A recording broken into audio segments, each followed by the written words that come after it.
Top in the back of the Bentley. You. Come on. We know the bangers over here.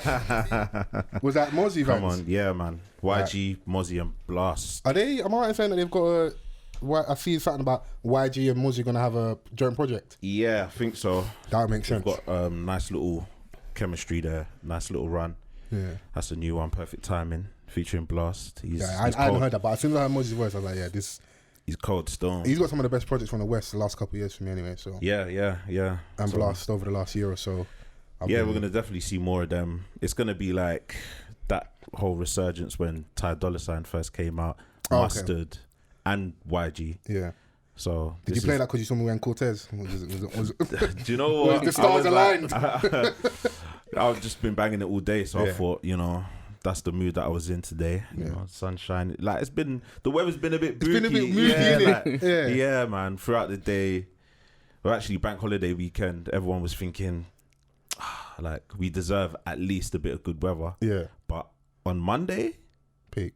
Yeah, it was crazy outside. Yeah, all the haters that couldn't get tickets to DLT and that. They was in their house like, yes, suckers. Mate, do you know what? The eating outside thing is long. I feel like we flogged the dead horse to this, but Monday showed that. Yeah. You see, on Sunday, I was out for my boy's birthday. Shouts Deli. Yeah, shouts out Deli. Yeah, he was like, oh yeah, he's on going to a bar. Okay. And I was like, okay, let me layer up in it, like. What man wearing thermals and that? Bro, the whole shebang in it. The whole shebang. Because I knew that from when we're sitting outside for like more than an hour in the evening, it's going to get cold quick. And them anemic babes finished. Essie, where you at? For no reason. But yeah, bro, after a while, it was like, no, I can't do this anymore. So I had to leave. That's when you're a good friend, because with no one else, you won't count out for anyone else. Bro, like I was like, yeah, I got a cut. Yeah. It's mad. And yeah, another thing, getting used to spending money again, bro. Like buying drinks. Can you hear this? I was like, yo, like, man bought 2 drinks, yeah. Man's telling me over £20. And I'm like, rah. 2? Bro, 2 drinks. So I'm thinking, let's just do house motives. Buy a bottle. You get your £20 worth, fin it 25. What are you saying? You're even tempted to buy the Captain Morgan $14.99, $15.99. Whatever I'm not going back again, boy. Yeah, man. But yeah, it's just the realization. Just wait until the indoor activities happen, man. Yeah. Because at least if you're spending money, you're in a warmth. You don't have to be, freezing outside. And some venues don't have them heater things. Yeah. I see babe sitting outside in mink jackets and that. It's a lot, bro. In May, Yeah. In May. What's the Mayweather bar? Feeling like Floyd in this Mayweather. Yeah. Mayweather, I'm not feeling like Floyd right now, boy. Nah. And today's May the 4th. May the 4th be with you. Shout out to all the Star Wars fans. All right, there we go. I'm not. Okay. I just felt like I should, It's popular. I sound like you prepped that earlier. I'm not a Star Wars guy, but do you know what? I see it. I represent for you. Filters, like they incorporate it. I remember my old job. There was this guy that he took this day seriously. Was he coming to dress up and that? Like he's that much of a Star Wars fan. Yeah. Like it's like a cult day for him. Yeah. I was like, I'm not there, but I respect it. I've never watched the Star movies in my life. And whatever keeps you sane, though, innit? Yeah, I suppose. So, I wanted to watch the Boyega thing, but the Boyega one. That's how you know you don't really fuck with it. You managed to get a black guy in there. We still didn't watch it. We managed to get someone over the final frontier. We're like, where's paid in full? But #Offthecuffpod. Come on.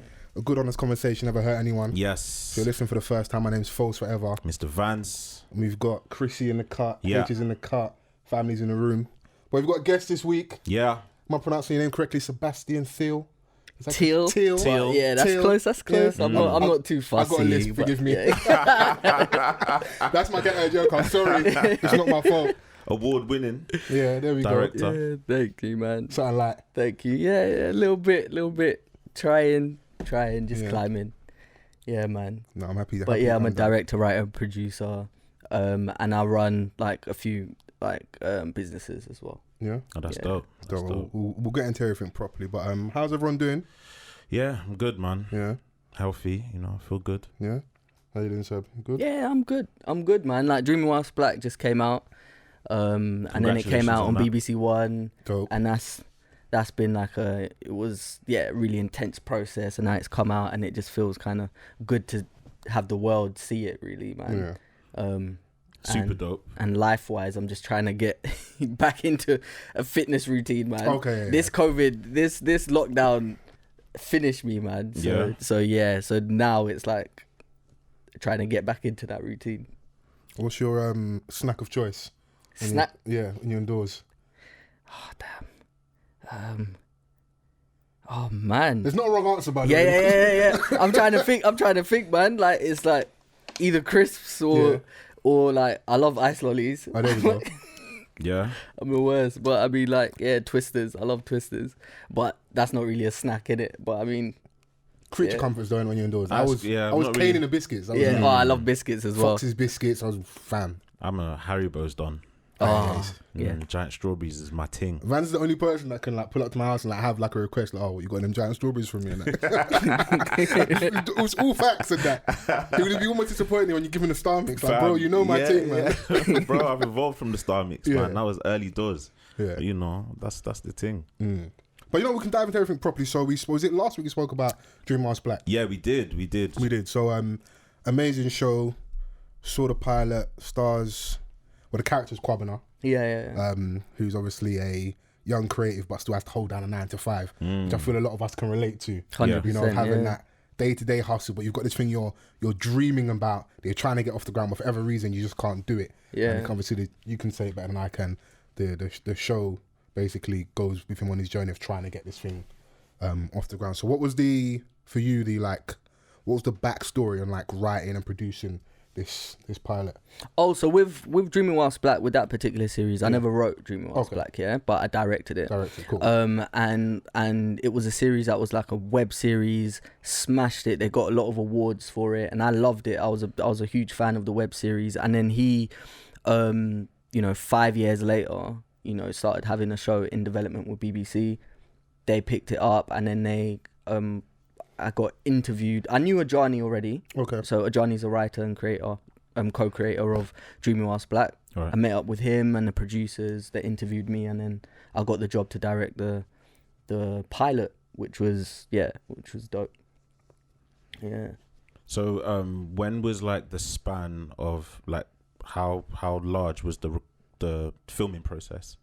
Like, when did it start filming? And the turnaround. COVID? Yeah, and it was quick, bro. Like, when it came, the first time it came out, which was the 19th, we had delivered it the week before.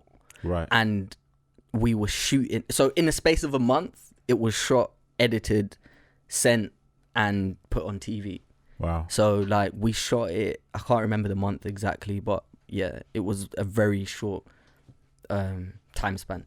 It must be like high pressured thing to try and deliver something like that so fast and get the final product out there in the space of a month. Yeah, and I think with shooting in COVID is crazy in itself.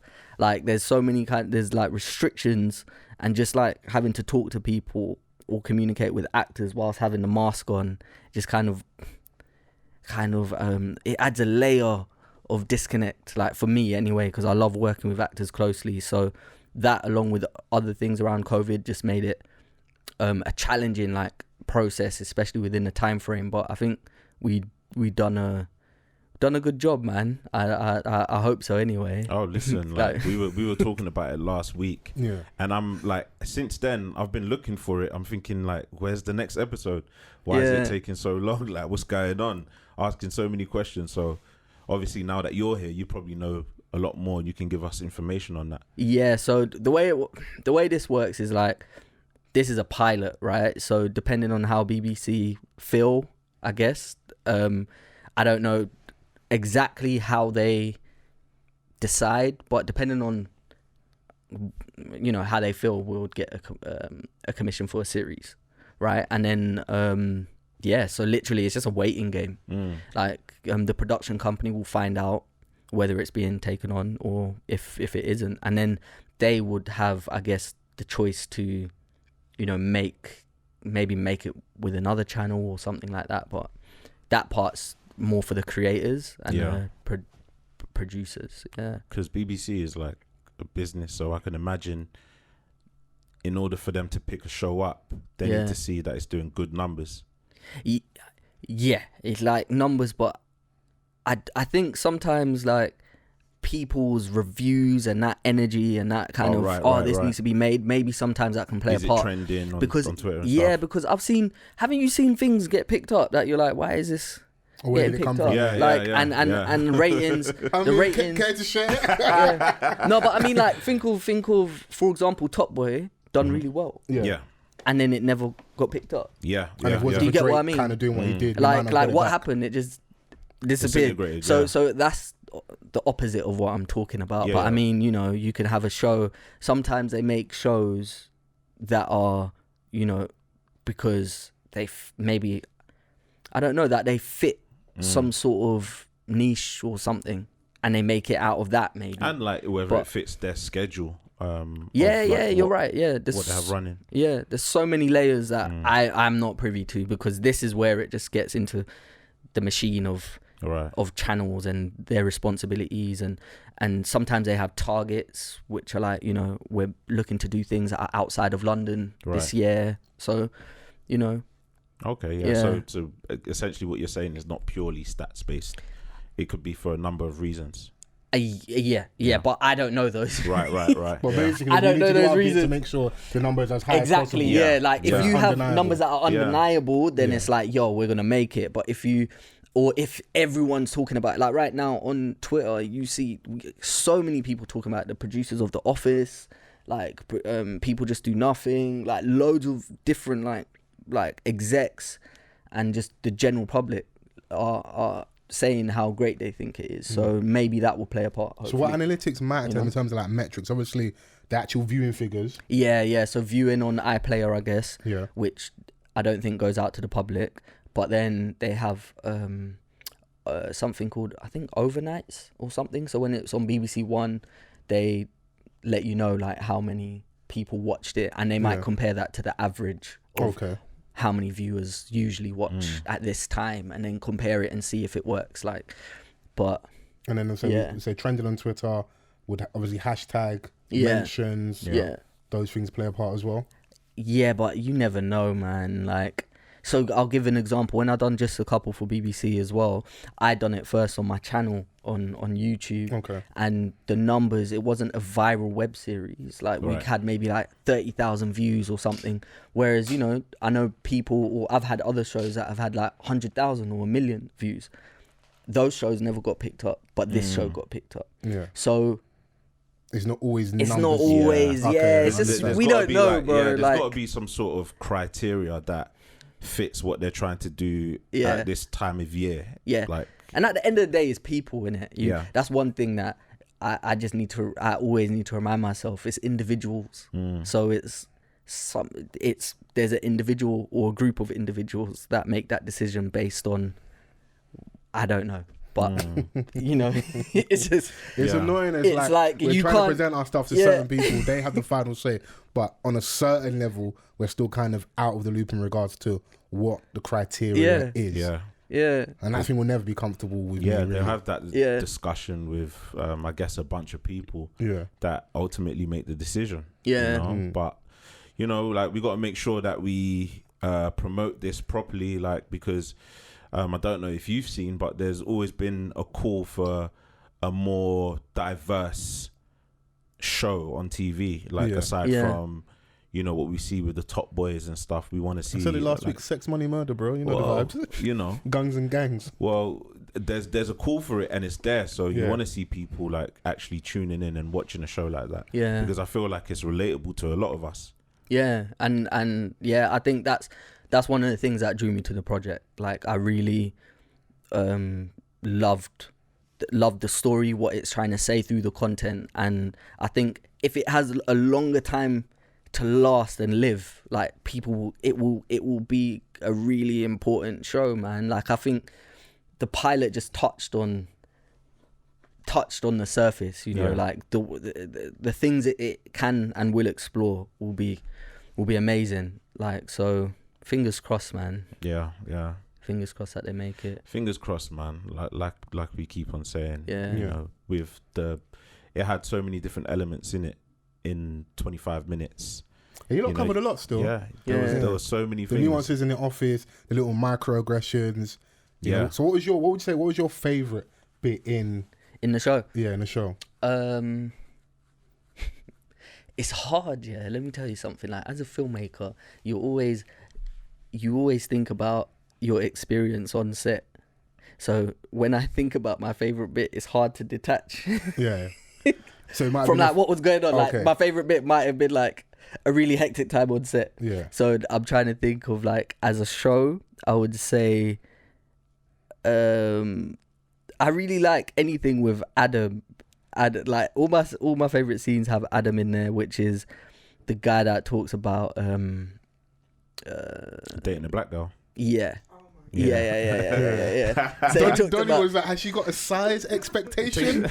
Yeah. So that's probably one of my favorite scenes. And then also the food scene where Kwabna opens up his stew peas, and then, you know, there's this whole thing of what's that, and, you know, have your smelly Smells food. exotic. Yeah, have your smelly food in the office kind of thing. And I think that was the reason I really like that scene as well, is because as well as the comedy, there's like some real like truths in that a lot of people can relate to. Yeah. And I like those kind of scenes, you know. How many takes was it for that wig scene?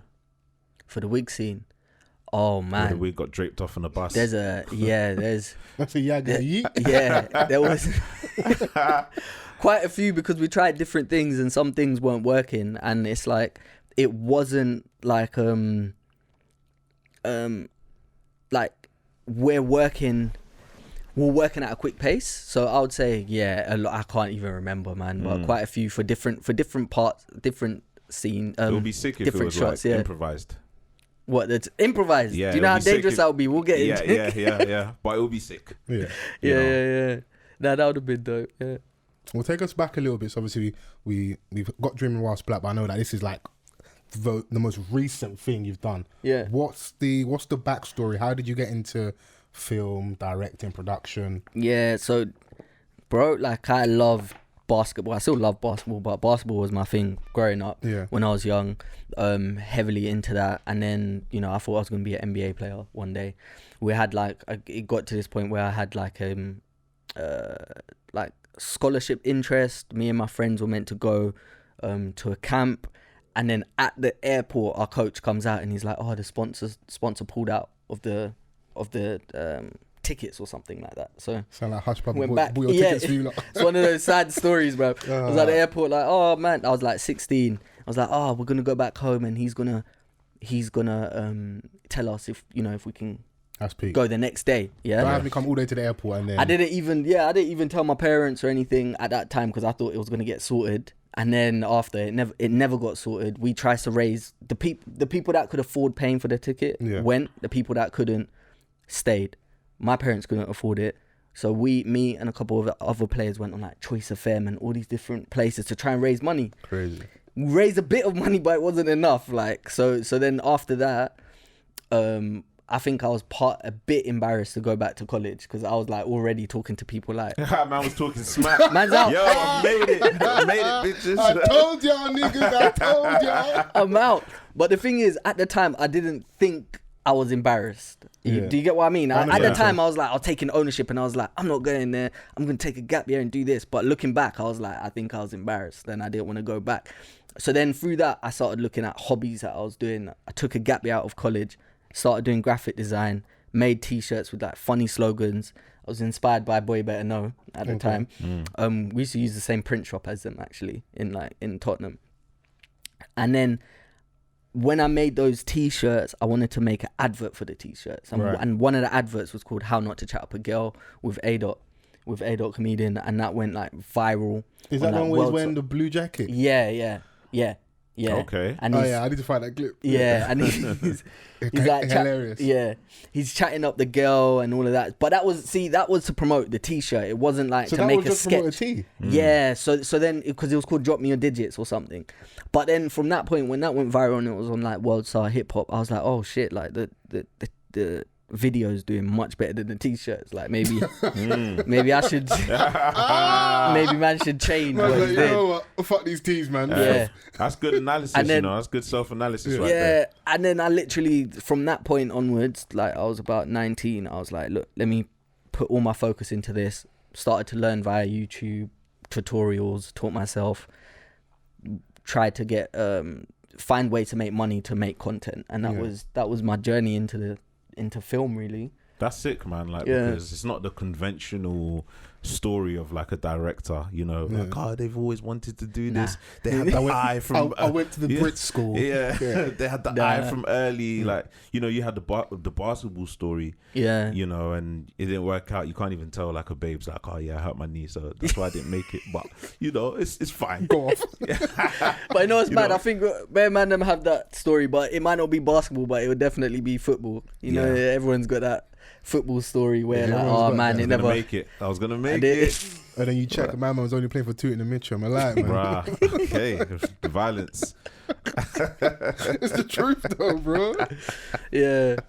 So it's just about probably how quick you pick up on like what's working and what's not, and just try and navigate from there, man. So Was film ever like yeah. a passion? Like, Nah, but you know what? When I look back, I think the only thing that I loved films, watching films. Yeah, Right. and they influenced me highly. Like I loved like the Michael Jackson, what is it, Moonwalk, yeah, Space Jam, Three Ninjas, and those are all things that kind of influenced me. So I do like Kung Fu, or I loved basketball, and I used to love dancing and stuff like Michael Jackson.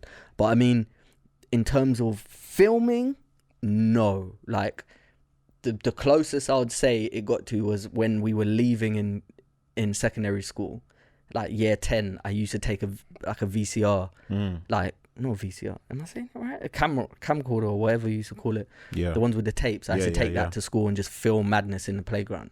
That's it. Okay. Yeah, and I think that was me maybe Little vlogging. that was me probably doing something that I secretly liked. I don't know. Yeah. I don't know. I saw it as documenting. Yeah, I saw it as. I know what he At the was. time, I saw it as he had the camera and documenting. he was Little every Jamal Edwards on the playground. throw a pound on the floor and that, make everyone scramble and just record them and that. Oh, see, you already know the type of person. Yeah, I was. See, and that's why I guess a director, because like I was always documenting other people doing madness, or instigating stuff, or getting people to do stuff. And yeah, I was always behind the camera. In the ends. Yeah, Bro, cool that, bro. That £1 thing is crazy because someone would dash a pound and you're all scrambling and fighting for £1. Yeah. Why don't we rush the person that threw the pound? Do you true. know how No, 'cause crazy you're that too is busy that thinking we used about to the pound. do like Yeah. stuff like that? Yeah, school's wild west, bro. What do you think about it now? Like, I would hate my child to be involved. Now, when your child comes home from school Like now. Nutmeg Rush, Oh, yeah. and you didn't even want it to be your birthday, boy. Car. It'll be a madness, Bro, when you're 7 and it's your birthday and year 11's just pounding your shoulder blades and that. bro. And when you used to get And the you know bass those in the like middle those, of your back. yeah.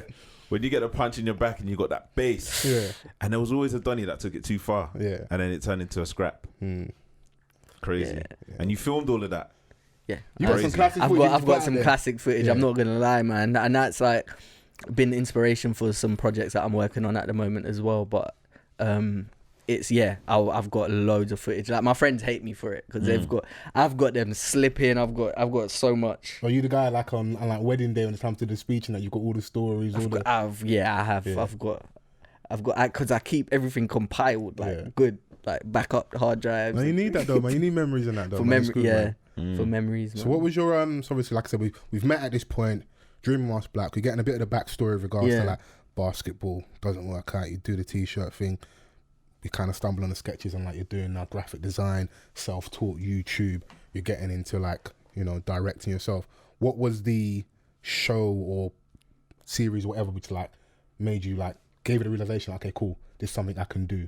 What was like that defining moment? You know what? I never saw it. When I started, I wasn't trying to get on BBC and stuff because I never saw it as a place for me. Yeah. Like especially back then. So I was just trying to create stuff on YouTube, just for the sake of creating. Like I just wanted to make stuff, right? So I think when I started doing that and seeing what type of views we were getting, I could see that there was an audience. Yeah. And I could see that when I put content out, I would get asked to do certain jobs. So it was that was like what made me feel like this could actually be a sustainable career. But I think where it kind of changed for me was with Just a Couple, which was a series I'd done on YouTube by myself first. Then it got picked up, and then that went to BBC Three, and then that kind of brought me into the industry, I guess. When did that come out? So that was 2017. Okay. And that was on BBC Three, 6-part like comedy drama, and I think that's what made me feel like, oh, okay, maybe there was is that a the one that space. your sister was in? Yeah. Okay. Yeah. Yeah. That's dope. Yeah. But prior to that, it was just literally just creating and finding ways to monetize that. So making a web series and then tying a brand to it to make money, because I think that's the thing that makes it hard for you to do stuff on YouTube. It's sustaining that. If you're putting your own money into projects, how are you going to get the money back? And this is what kills off a lot of people. They like, they can't they make a lot of stuff, then they're like, oh, you know what, fuck this, I can't continue to do this, I'm a big man. And that's why I feel like I've seen anyway, the older, like, I'm 30, and most of the my peers that are touching 30, the content that they used to create on YouTube, they're not doing it anymore. I think everyone's they're trying to pay their bills. It's dangerous era right now as well. Like, you get cancelled for some of that stuff back in the day as well. Like some of that older content from the early era of YouTube and that, a lot of that stuff can't fly right now as well. So I think that also plays a part in it. So you do grow and you evolve as well in it. So, but I've looked at some like older, what? Some of that early like Keek, Vine, so some of that stuff won't fly right now. I've seen stuff and I'm like, that's not working right now. Or even aside from being cancelled, just like it doesn't feel as original. Someone like African versus Caribbean content, or just certain things online and like, those jokes aren't flying right now. Interesting. Yeah, that's true. You can argue, times have changed a bit. We're maybe a bit more sensitive. Some people of that school of thought, I do kind of lean to that a little bit as well. But I just feel like some stuff doesn't work as much anymore. Yeah. So I think like, even in what we were saying earlier about like why Dream Mask Black is so good and why I keep honing on it, is that like it gives us another option. Yeah. And I might be annoying when we say, even though like it's coming from a pure place, that like people have complained, rightfully so, about what they feel is a trend of the type of content we received. Yeah. So now we've got something that is, I feel, a bit different but relatable. Yeah. Comes from a real place. It's cultural currency. It's funny. It's on the nose. I'm fucking with it. Let's support it. We can have all of them, innit? Yeah. As much as like, remember the how busy the cinemas were for the first few weeks of like Blue Story and that. Mm-hmm. Dope. Happy for that, man. Amazing. Feel like they did a really decent job. I want to see that for a lot of the other content that we feel doesn't get as much shine in it. So that's just kind of where I'm at with things, innit? That's good. I'm currently with you. Like I'm with that, you know. And I wanted to see if you were aware or could tell us what the current scope is for black writers and directors trying to cut through and, you know, get on stuff like the BBC, you know, for maximum visibility. I think for me, I always go back to you building yourself up and focusing on that as opposed to trying to get in to the industry, because I think your value as well is appreciated in a different kind of way when they're coming to you. So I've always seen it like that, like me trying to, back in the day I saw it as, I don't care what they're doing, I'm doing this, and then they'll come to me. That's how I've seen it. But in terms of the industry in general, to get to your point on that, I think that things are changing. How long they change for, I don't know. I hope it's long lasting. But I've seen a lot of people get opportunities that might have not got these opportunities in the past. Maybe, I don't know. You never know. But I mean, I do think that there's it feels like there's a lot more opportunity.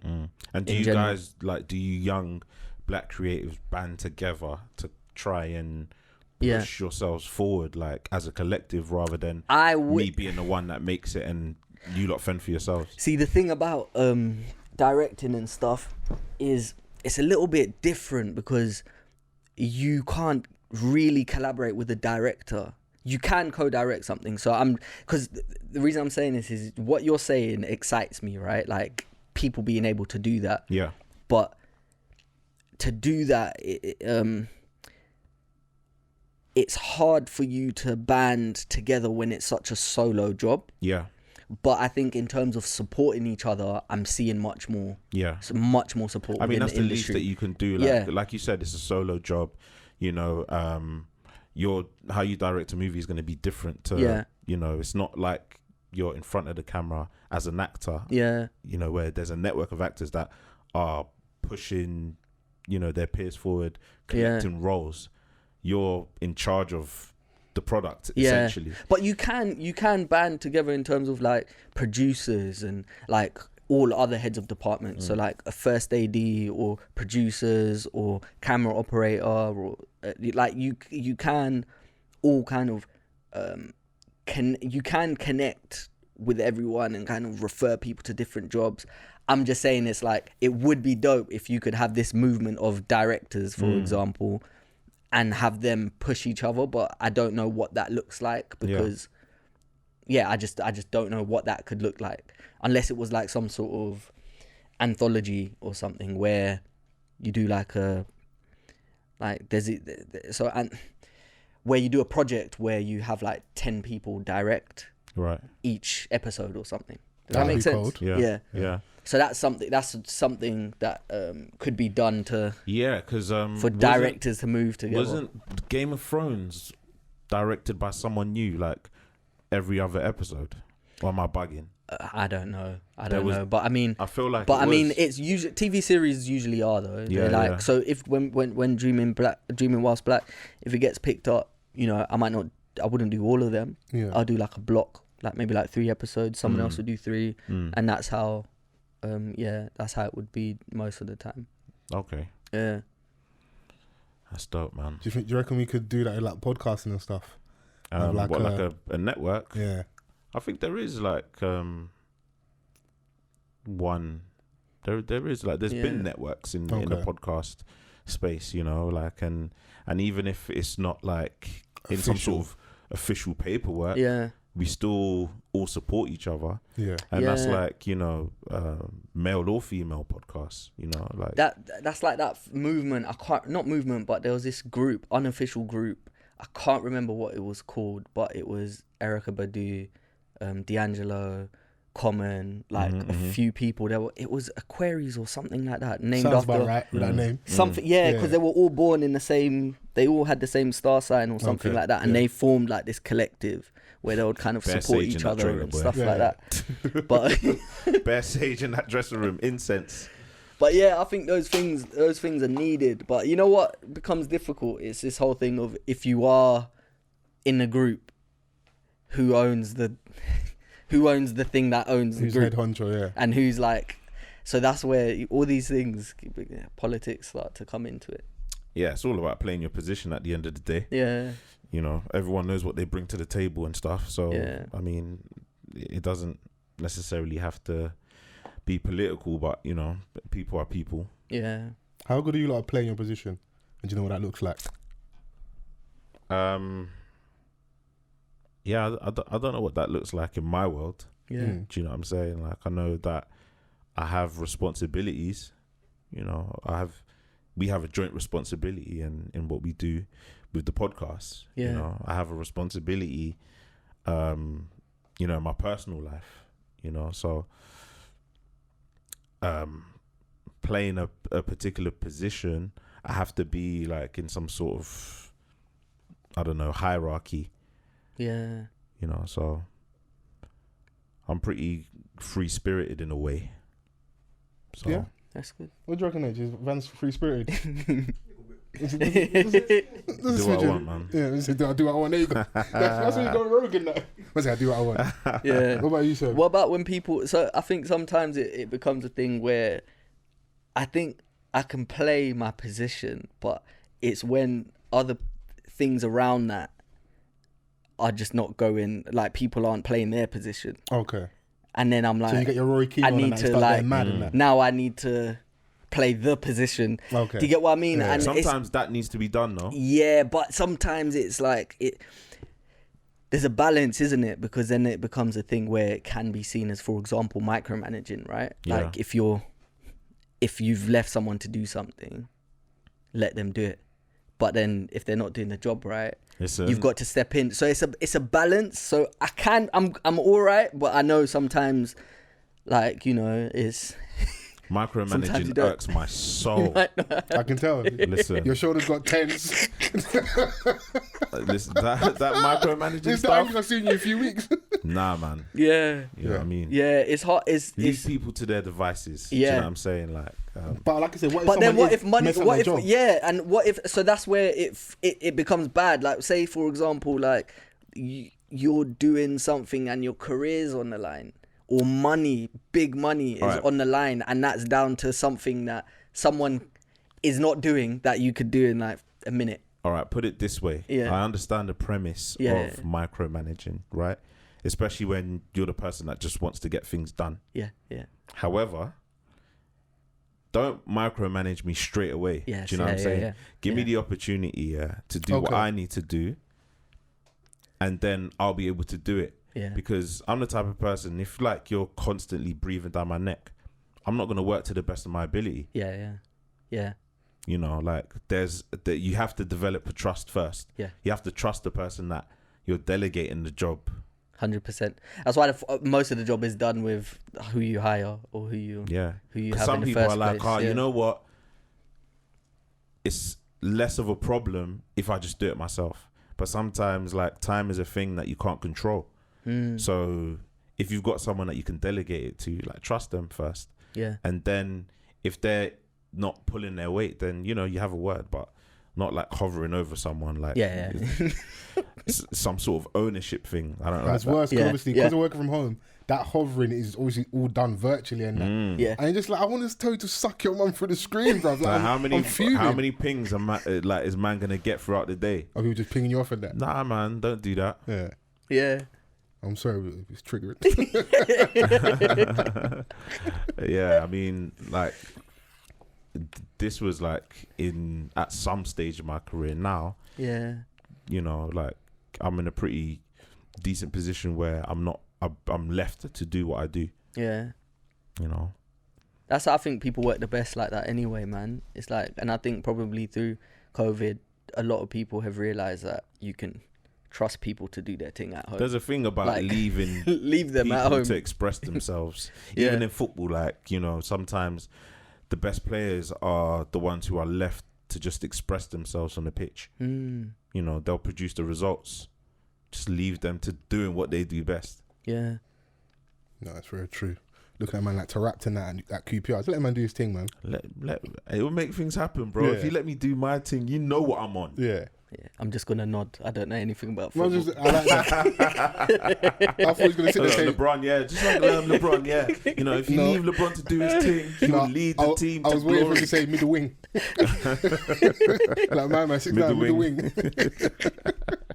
That's how I know you don't know. If you say middle wing, I'm like, yeah, bro, you ain't got a Scooby Doo. How do you feel? Obviously, I know we had a little bit of a chat about it last week. Oscars, seeing the success of people like Kaluuya and proud, proud, happy for the guy, man. Like, and it's because it's not even just about the work that he does. Like, his work is amazing, but it's who he is. Like, I know Daniel, but like I don't want to say like I know him like proper like we're no you know that don't double back bro. No, because you know what it is it's like I because there's a layer of friendship that people would know him at, right? Of course. And I don't want to make it like I know him on like his ever on like on that layer, but I do know him proper, but I mean who he is and how he carries himself in every environment that I've ever been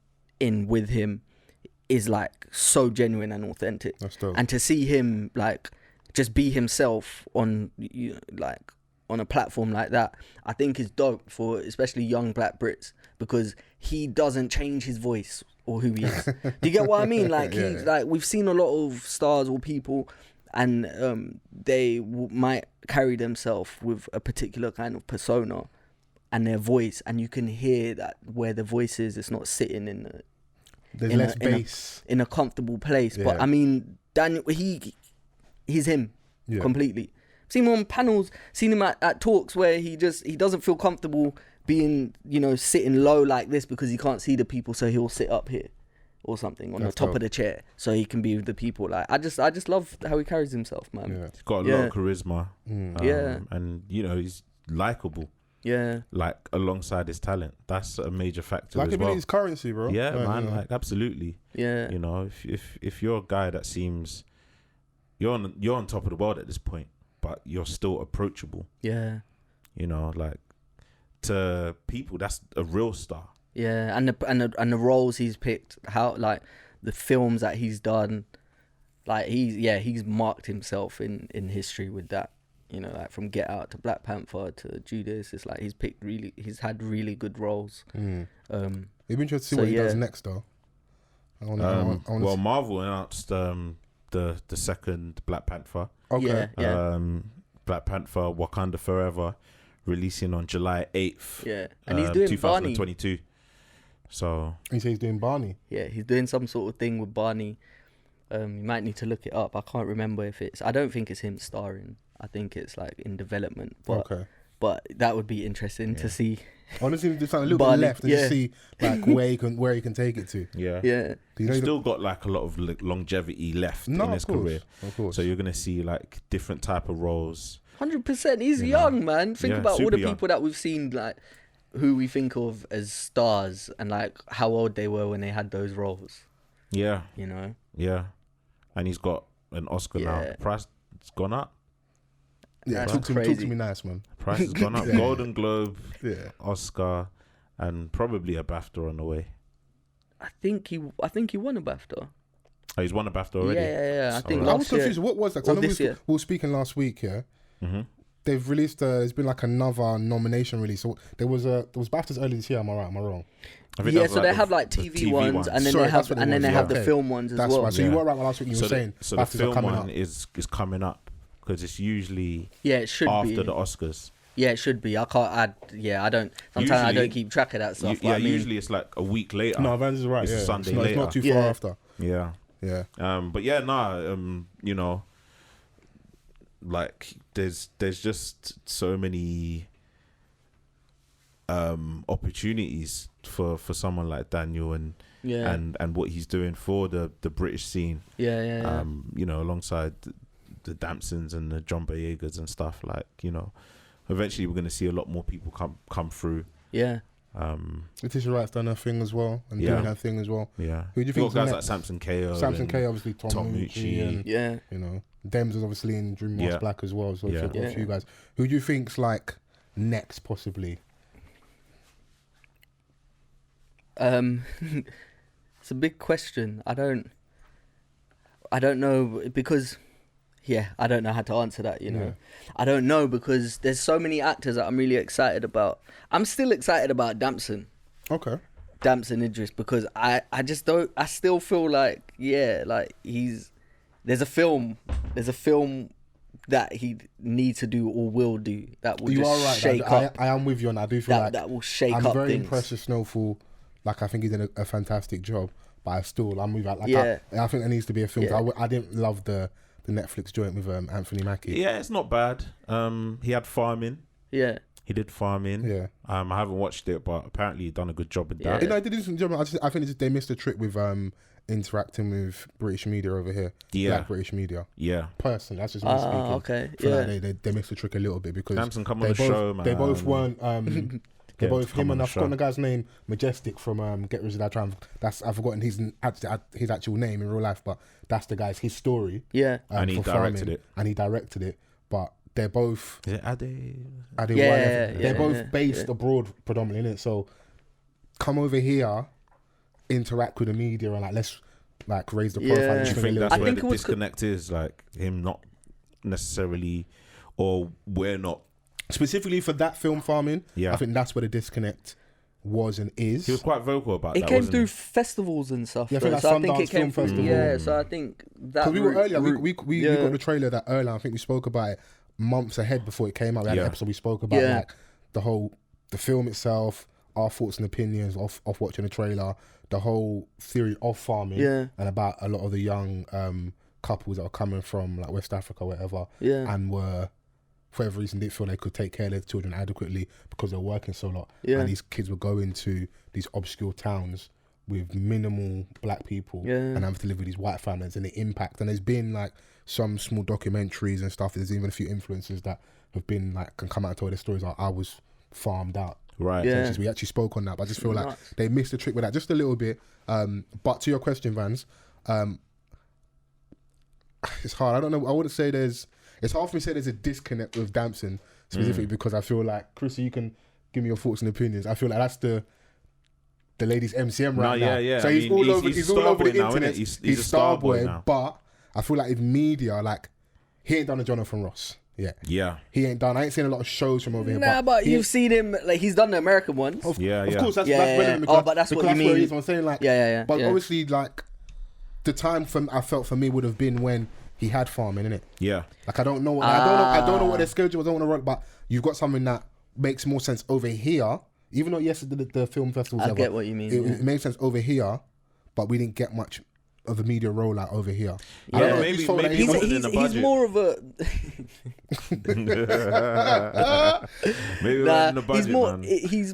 He's more of a US star. No, I'm with you. He broke over there. He's more of a US star. So, but you know when you, it wouldn't surprise me that if he felt a way about maybe not a lot of love over here, that wouldn't shock me. Yeah. Oh, interesting. Yeah, some people are that wouldn't shock me though. Like, a prime example is not necessarily an actor, but Estelle had the same kind of gripes. She was like, I wasn't getting the recognition that I deserved here. Yeah. So that's why she went over to the States to find John Legend, because she felt like she fit that mold, and she's managed to sustain a career out in the US. Yeah, interesting. But with Damson, I think Damson never had anything until Snowfall, right? And then he built his career there mainly. And, you know, the more seasons that come out, the more of a star he becomes, as well as all the other films. And I think that it's just going to be, it takes one film. It takes one film or something to just go boom, like next level. Yeah. You know, so like I think everything else. He's going to be like some sort of, he's going to be quite global in that respect, because I guess Farming was shot in between Snowfall. Snowfall had already been out. So I guess like he may have wanted people to recognize that, look, I'm doing that over here, but I've come over here to do a movie which could mean a lot to, you know, a particular group of people. Yeah. Here it is, but you didn't really see it in much cinemas. Like, I think I was looking for it and it was only in Surrey Keys or Greenwich, one of those. I went to ones. watch it in Peckham and that place was empty. Yeah. So that's just where I am at. Like, with it, like, put it this way, he's done Jimmy Fallon and he was on Breakfast Club. Like, he's done some of the biggest media outlets out there. Hot Night 7. So this is not to little boy him at all. But in terms of that disconnect that Vans is referring to, whether we're right or not, I feel like there was one opportunity and I think it was missed with regards to having that conversation. Because you know, we don't have a reference point for him before he went. Our reference point actually for a lot of people is Vine and Keek and stuff. So the time period we would have had like a Don't Jealous Me or Tom Mucci, formerly Tom Expensive, or a Big Tipper.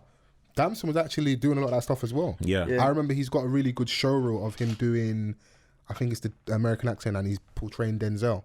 I shot that. You shot that? Yeah. I love that. See, it all comes full There you circle. go. See, yeah. There you go. That was when I saw that, I was like, yeah, this guy is good. I hope he goes far in that. But I didn't have much. Like, even with John Boyega, at least we had Attack the Block. And we got My some Murder on BBC My Murder. Three. We got some reference points, innit? Yeah. Before you go over there and make it, innit? That's not his fault. Like, same thing with Daniel as well. But it's just how your career plans out. I think he's just one film away. I think personally. And like I said, the ladies love him right now. So he's got the sauce, man. He's got the sauce right now, boy. Like, there's not one day where I don't see Damson's face on social media somewhere. Bro, if Dream Doll stood too close to him, I was gonna drag her wig, bro. Yeah, you see his eyes, boy, gazing into Winnie Harlow's eyes. Like, every time I saw a picture of Damson that weekend, that Oscar weekend, he was gazing into her baby's eyes. Come on, would you not? I mean, boy. How would you handle the fame? I know you.